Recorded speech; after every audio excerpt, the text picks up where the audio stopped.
Shalom, perkenalkan nama saya Christina Rizka dengan NIM 2317150021.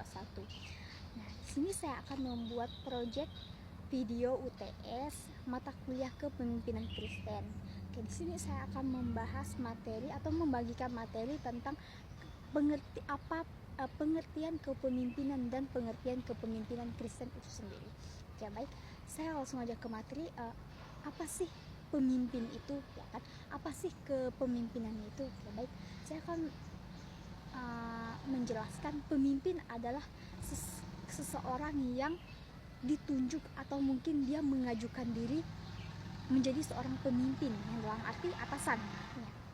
Ya, yang arti atasannya itu dia yang memimpin sebuah organisasi, suatu kelompok.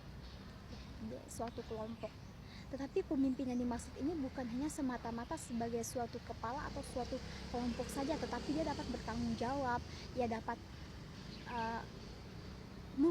memandu berjalannya setiap kegiatan-kegiatan dalam suatu organisasi atau dalam suatu kelompok tersebut. Jadi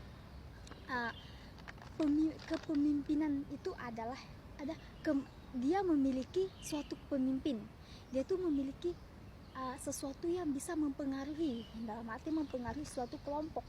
Yang dapat mempengaruhi satu kelompok agar setiap tujuan, mungkin setiap kegiatan yang akan diselenggarakan atau mungkin suatu kegiatan apapun itu mencapai tujuan. Nah, dalam arti bahwa pemimpin ini bisa mengarahkan suatu anggotanya, kelompoknya untuk mencapai tujuan tersebut.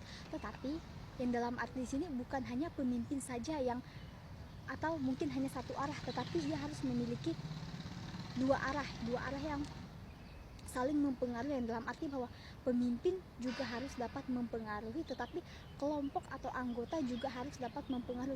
Jika hanya pemimpin saja yang mungkin yang mempengaruhi suatu kelompok, itu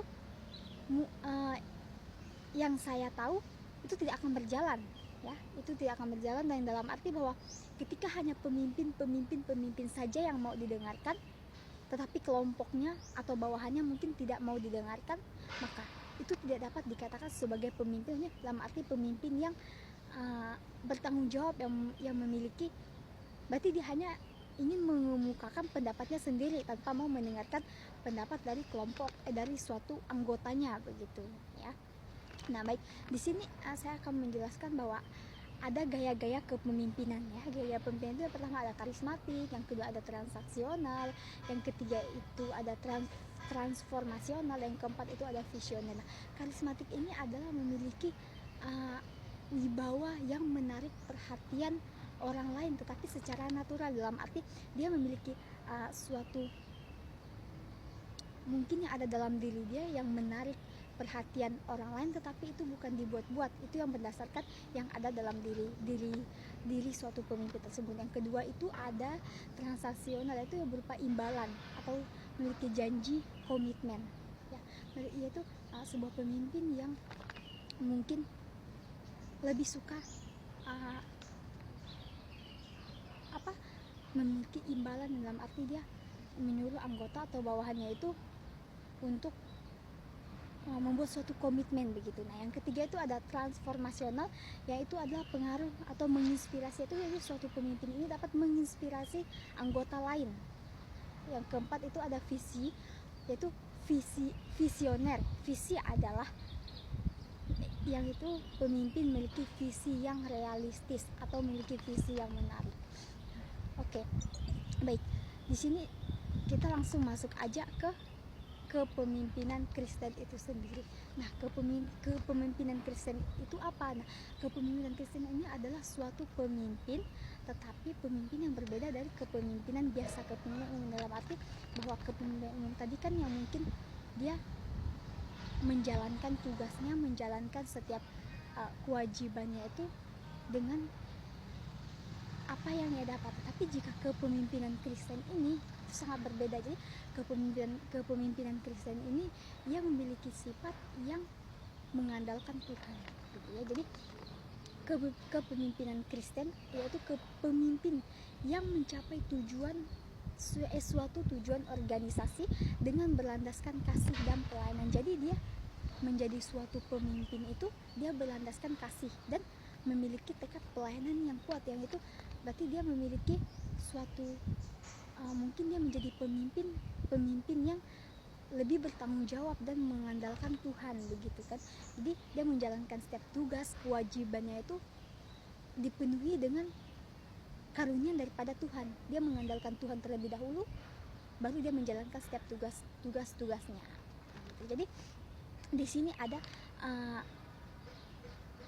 perbedaan kepemimpinan umum dengan kepemimpinan Kristen. Jadi perbedaannya itu yang pertama kita lihat dari dampak. Jika dari kepemimpinan umum itu yaitu organisasi ini harus berdampak besar, sedangkan kepemimpinan Kristen itu dampaknya itu berasal dari pekerjaan Allah.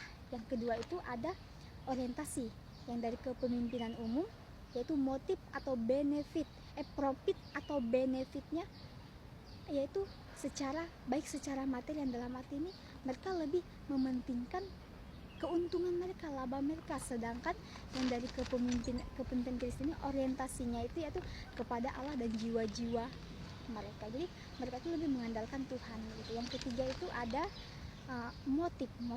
motif dari kepemimpinan umum ini adalah visi misi harus tercapai. Jadi mereka itu lebih mementingkan visi misi mereka itu harus tercapai gitu, target mereka itu harus tercapai gitu, bagaimanapun caranya mereka bisa mengejar itu. Sedangkan yang dari kepemimpinan Kristen itu sendiri yaitu motifnya itu melayani. Jadi mereka mengerjakan setiap tugas sebagai pemimpin yaitu dengan melayani dengan penuh kasih dan pelayanan seperti yang saya jelaskan tadi.